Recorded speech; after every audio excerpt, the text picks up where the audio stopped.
Okay, hi, it's Sean. I'm back again for an update on the Remington Steele Auburn.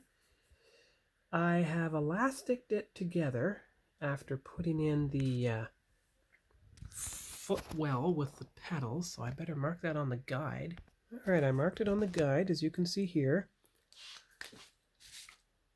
So I have done decal subassembly step 3 and decal subassembly step 4. And of course, you also see I already did 1 and 2. I used the floorboard to help keep the it together, as you can see. You wedge it in there, you put glue at the very bottom and around the sides to help it stay in place. Don't worry about the misalignment there, it'll be covered up by the engine block. That's why you left it primer gray. And of course I elasticed it together. So, time to take a few pictures. Front and back.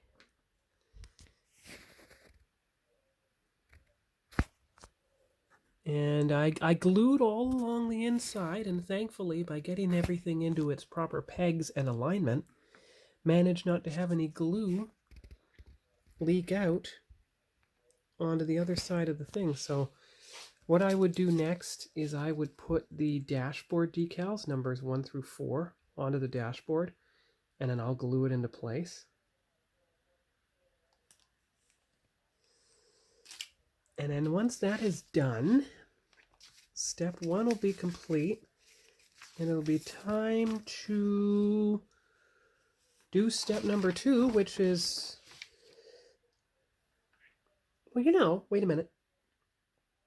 I can do steps 4 and step 5 while I prime and blacken the bottom of the chassis here. Everything else is painted already. They're all the pieces are in their little bags, as you can see here. Tires are ready. You can see how the tires are distinctly white. I'll pick the best side to be the side that's outbound. And steering wheel. I guess it fits underneath, and there's a hole in the dashboard, the footwell, which you can see right there between the pedals, where I'm going to put the steering wheel. And you see why I put the brake pedals lengthwise? So that everything would fit. And some of chrome pieces as well. But you can't do that until you fit in the dashboard and everything. But the way this steering wheel sticks out, or at least the way it appears to stick out, that might be when I put the tires on, before I even put the engine in. We'll see.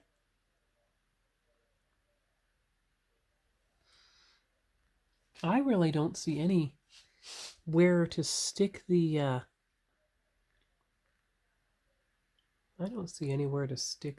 windshield on. You see there? It looks almost like it just sticks on there. I hope that's not true. I hope there's some holes or some notches or something that it fits into. I guess we'll find out later. Anyway, that's all for now for the Auburn, and we'll see you here when I've done more. Bye-bye. Hello everyone, it's Sean, and I'm here for the next stage in the Remington Steele Auburn build. I watched an episode last night, and it turns out that the proper color is plain white, after all, to go with the plain white of the inner tires. So right now I am taping off the interior of the car.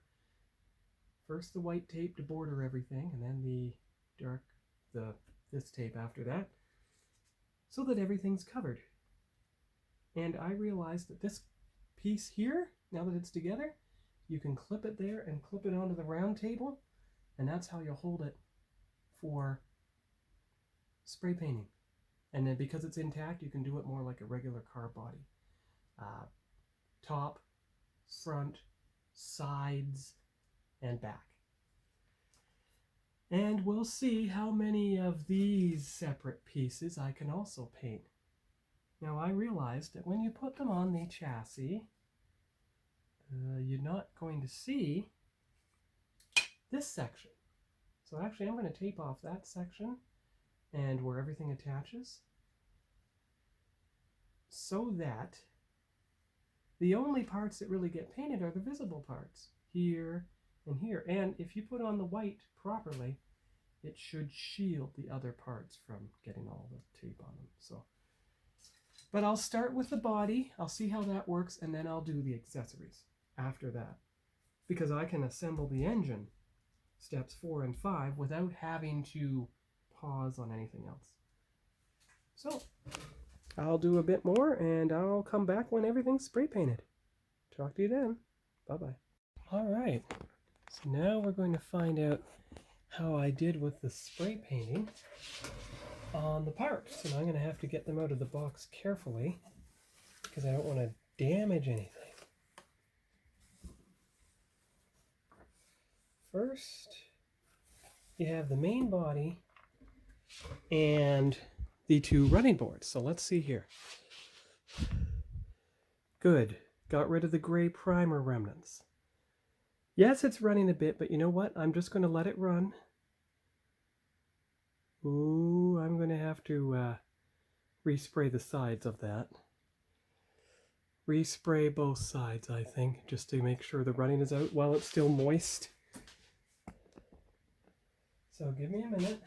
I'll put it in the box and I'll do just that. I'll be right back. Well, it seems to have worked now. The running boards are fine, but they're a nice flat surface, so that doesn't really apply.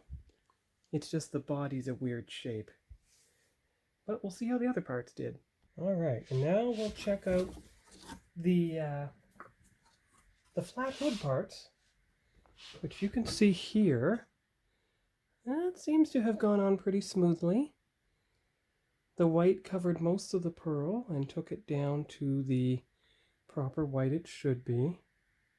So that's good there. Of course, I see something. 1 minute. There, whatever that something was, I got it off the hood. The pearl white should cover that just fine. Minimal paint smear. It can be touched up too. Now that it's flat white, a little bit of flat white on the hood will be fine. So that will go up here with the other parts in the box. And now we check out, because they're glue taped into the bottom of the box, you kind of have to look at them as they are. Now they're on the side of the car, but you can see them here. That looks pretty good. It didn't take down the silver as I thought it would, but I'm going to give it another coat of white just to be sure. It's flat, so it should work just fine. There you go. Zooming in. There you go. Now it blends in with the white background of the thing, so that's perfect. So that'll stay as it is. And tomorrow night, well, actually not tomorrow night because it's after a big work event. Saturday, when I am sure that those parts are all dry, that is when I will take them off there and I will put the grippers, the 4 grippers on the 4 fender pieces. Because you can grip at the silver section. And as far as these front fenders, well, you can grip on these attachment sides here that are never going to seep the outside of the car again because they're attachment parts. So that should be good. There you go, see? You can grip along there, in between those 2 sections, and that'll be just fine.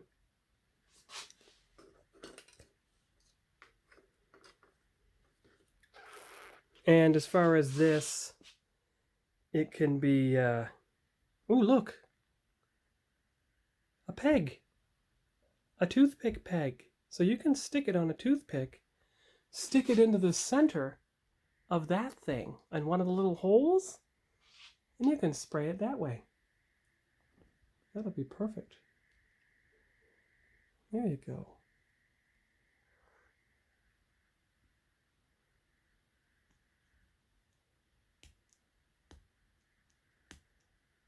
There, just getting some of the flash off the part so it is as smooth as possible. There you go, see?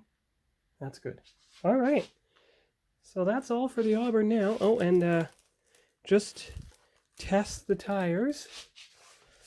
Lay the white tires down. Maybe there's some original, maybe there's going to be some original white left in the part.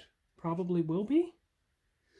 But don't worry, the pearl coat will smooth anything out on the car body itself. Anything that is running. It's pretty good. It all went down the side evenly. And from what I can see here, the primer seam is gone. So that's pretty good there.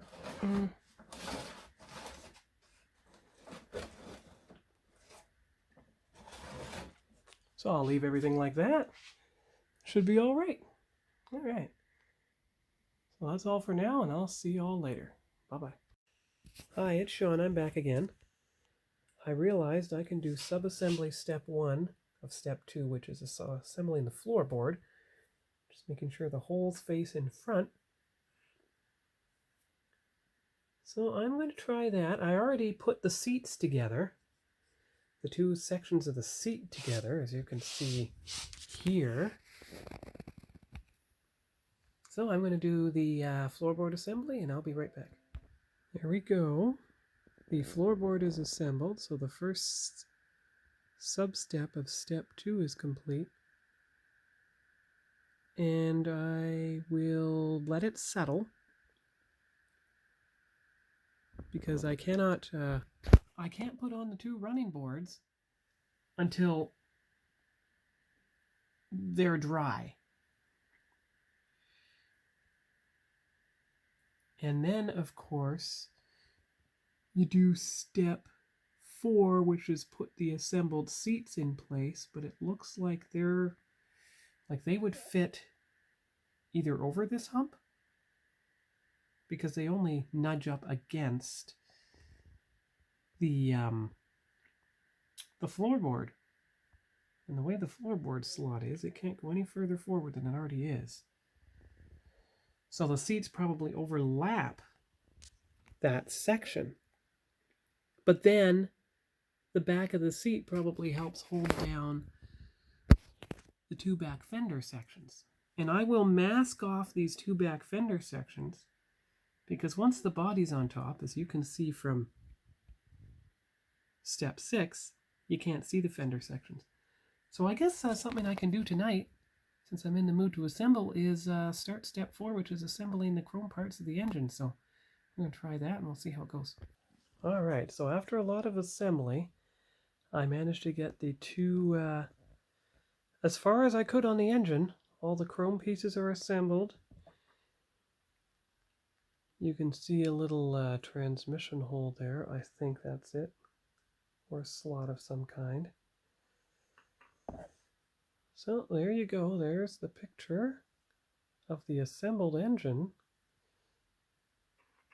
I'll show you the other side. What I had to do is I had to file the bottom of that together so that it would actually fit on there properly. I had to file it down just to rough up the surface. I had to, that little tiny, oh, let's see if I can get it. Focus on my finger. See that little tiny thing there?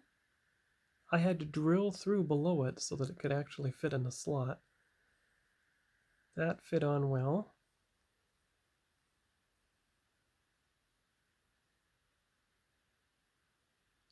This, once that was roughed up on the inner surface, it fit in there just fine. Same with this. So that's good. And you can see where that'll fit. Where will it fit? I'm going to zoom out again.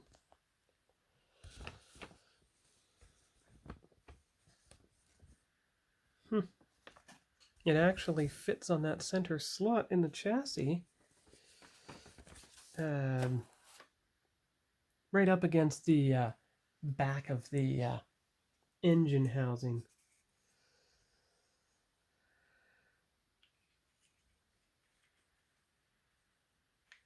Kind of like that. But the thing is, I would fit the fenders in first. Oh, I see why. I'm going to test something here. 1 minute, okay? Let me get those front fenders for a minute. Oh no, that's a back fender. Sorry. Here we go. Okay, first front fender goes in.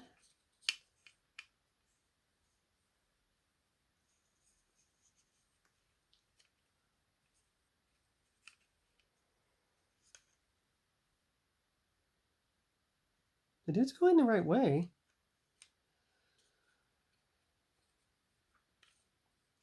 Okay, that's so strange.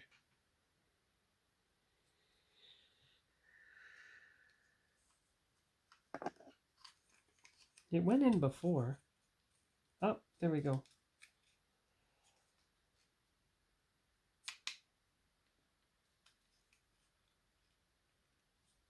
Kind of like that.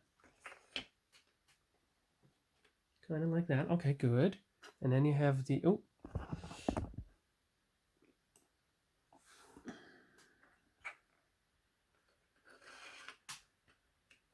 Kind of like so. Then you have this.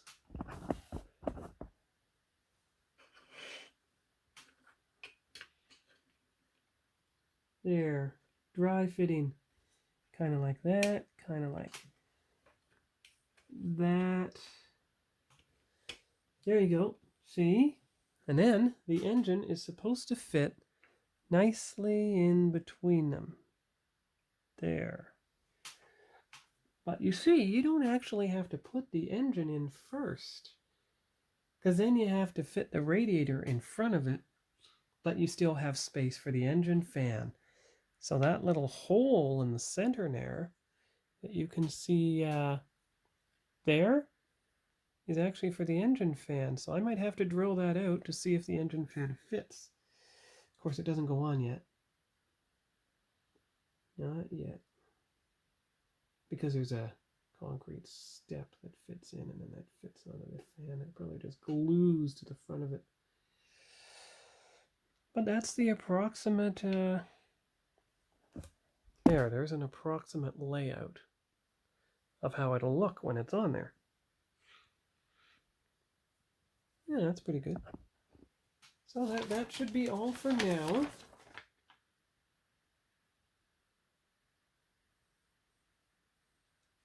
That's all for now. And I see. Wait a minute. I see where the side pieces fit. You can see there's slots on the inner surface of the fender, and that's where those side pieces fit in. Right in those slots there. You can see them here. That's perfect. But yes, you can see how these are going to need the white as well, but they're going to get that on Saturday. I've assembled as much as I could, and that's as far as I dare go on the Auburn right now.